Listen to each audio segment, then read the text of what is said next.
Hallelujah, सबको जय मसीह की। आइए हम मेरी भविष्यवाणियों की पुस्तक में से आज के वचन को पढ़ते हैं, जो कि हमारे आत्मिक पिता प्रेरित अंकुर यूसुफ नरूला जी द्वारा लिखी गई है। आइए हम पढ़ते हैं। 16 जुलाई 2021, परमेश्वर की सेवा। आइए हम नीचे दिए गए वचन को पढ़ते हैं। यदि कोई मेरी सेवा करे तो मेरे पीछे हो ले, और यहाँ मैं हूँ वहाँ मेरा सेवक भी होगा। यदि कोई मेरी सेवा करे तो पिता उसका आदर करेगा। यूहन्ना 12:26। मेरे प्रियो, सेवा करना सिर्फ प्रेरितों या पास्टरों का काम नहीं है। सेवा एक विश्वासी भी कर सकता है।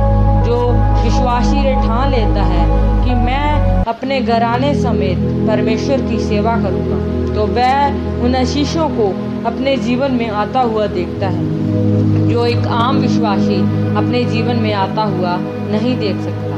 बाइबल में हम यहोशू 24:15 में पढ़ते हैं कि यदि यहोवा की सेवा करनी तुम्हें बुरी लगे तो आज चुन लो कि तुम किसकी सेवा करोगे, चाहे उन देवताओं की जिनकी सेवा तुम्हारे पुरखा महानंद के उस पार करते थे, चाहे मोरियों के देवता की सेवा करो जिनके देश में तुम रहते हो, परंतु मैं तो अपने घराने समेत परमेश्वर की सेवा नित्य करूँगा।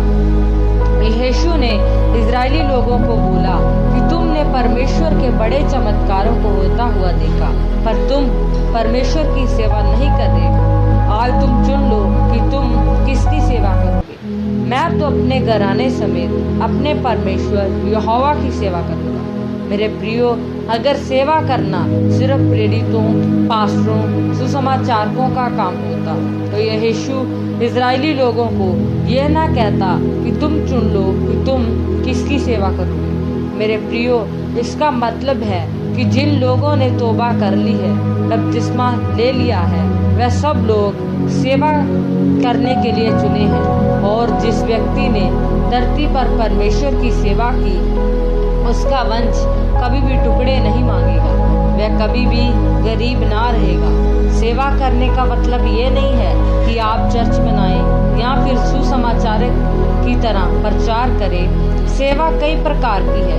अगर आप काफ़ी सालों से चर्च के सदस्य हैं तो अब आपको चर्च में सेवादार होना चाहिए, चाहे वह सेवा दरी साफ करने की हो या गवाहियाँ लिखने की हो या फिर चर्च में गाने की हो। आप किसी ना किसी सेवा में जरूर होने चाहिए। मेरे प्रियो, प्रभु यीशु मसीह ने बोला कि जो कोई मेरी सेवा करेगा तो जहाँ मैं हूँ वहाँ मेरा सेवक भी होगा और मेरा पिता उसका आदर करेगा।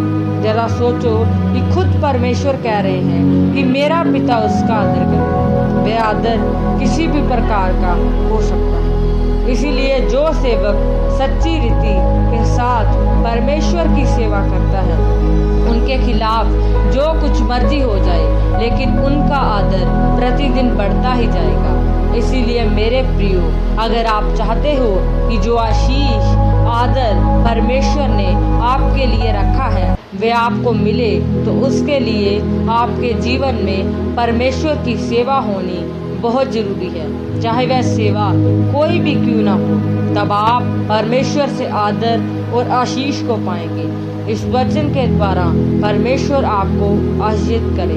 आमीन। आइए हम प्रेरित जी द्वारा दिए गए अंगीकार को साथ में करते हैं। अंगीकार। सर्वशक्तिमान परमेश्वर, इस वचन के लिए मैं आपका धन्यवाद करता हूँ। पिता, मैं अंगीकार करता हूँ कि मैं अपने घराने समेत आपकी सेवा करूँगा, ताकि मेरे जीवन से आपके